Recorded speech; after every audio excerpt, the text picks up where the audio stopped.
Welcome to this week's episode of Kidlet 6. I'm your host, Julie, and each week we get to spend 6 minutes together celebrating book birthdays, connecting with authors, and discovering lots of great books. As a reminder, all the books mentioned in today's episode are listed down below, so if you hear about a book that you think sounds interesting and you want to read, you can look down there to get all the information about the book. Now, I want you to imagine something with me. Imagine walking down the halls of your school and discovering there was magic behind the classroom doors or in the books. Imagine going to school and during every lesson you learned an element of magic. Between classes, you get to explore electives that teach you about your supernatural powers. What an amazing adventure it would be. Here are a few books I really like with special schools like this. First up is The Last Shadow Warrior by Sam Subity. Abby goes to Vale Hall in Minnesota, and nothing is quite as it seems. Next up is Amari and the Night Brothers by B.B. Alston.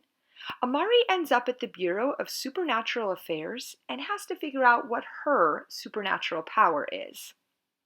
The third book is The Gilded Girl by Alyssa Colman. Emma is a student at Miss Posterity's Academy for Practical Magic, and then tragedy strikes and she becomes a servant at this school. Enjoy your trip to these magical schools.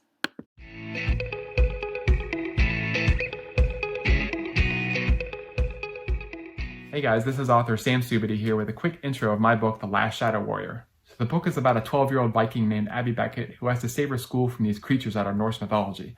So if you think about Percy Jackson meets the Marvel movie Thor, then you've got this book.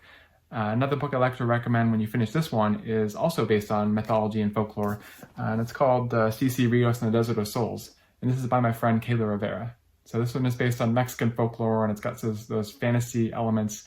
I've heard it described as Pokemon meets the movie Coco. So if that sounds exciting to you, check this one out. And while you're waiting for book 2 of my book, The Last Shadow Warrior, for more fantasy and mythology fun, check out Cece Rios. Imagine opening up a library book and finding a secret note inside.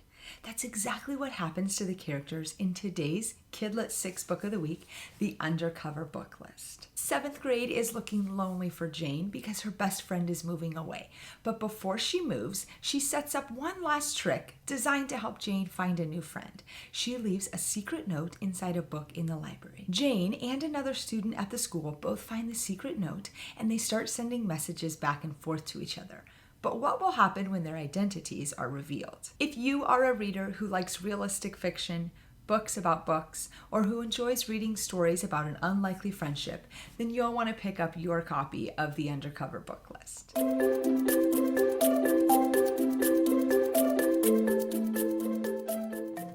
The day a book first comes out is called its publication date, but it can also be called its book birthday, and that's a lot more fun, so we're going to go with that. Let's get ready to celebrate a few of this week's book birthdays. First up is Bugs for Breakfast by Mary Boone. More than 25% of the world's population eats insects. This nonfiction book lets you learn a little bit more about those practices and the different traditions around the world. Next up is The Swallow's Flight by Hilary McKay. 4 ordinary people are connected through extraordinary circumstances. This is a story of friendship and family when you're on opposite sides of the war. Next up is The Circus at the End of the Sea by Snyder.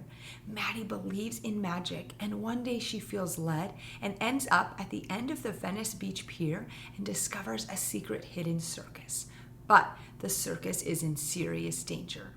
The best way to celebrate a book's birthday is by reading the book. You can head to your local library or bookstore and pick up your copy today. Happy reading!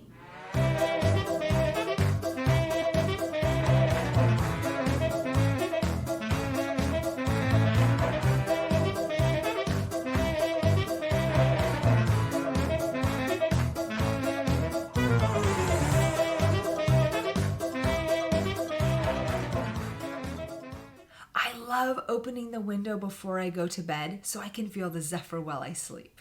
Do you think you can use zephyr in a sentence? Try creating your own sentence with zephyr and then share it with us on social media at Kidlet6. Thank you for watching this week's episode of Kidlit 6. We can't wait to see you again next week. And in the meantime, we'd love to hear what you're reading. You can email us at the address listed below about the books you're reading right now. We hope you have a great week and happy reading.